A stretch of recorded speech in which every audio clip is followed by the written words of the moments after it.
Bu xo'jayinim cho'ntagidagi bor pulları, cho'ntagidagi bor narsasini chiqarib stol ustiga qo'yadilar. Hech birovni telefon qildiradi. Uyga nima boray, nima yeysan dedilar. Birinchi kola, banan aytaymi dedimda keyin yo'q, hech narsa kerak emas, o'zingiz kelavering, ovqat tayyorlab qo'ydim dedim. Yaxshiyam biror nima aytmagani.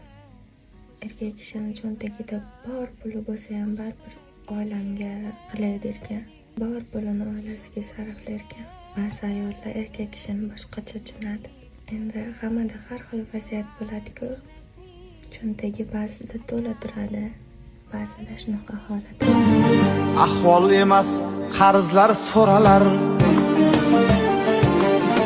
Minnat uchun yoni o'ralar. Choyxonaga aytmas so'ralar. Puli bo'lmay qolsa erkakni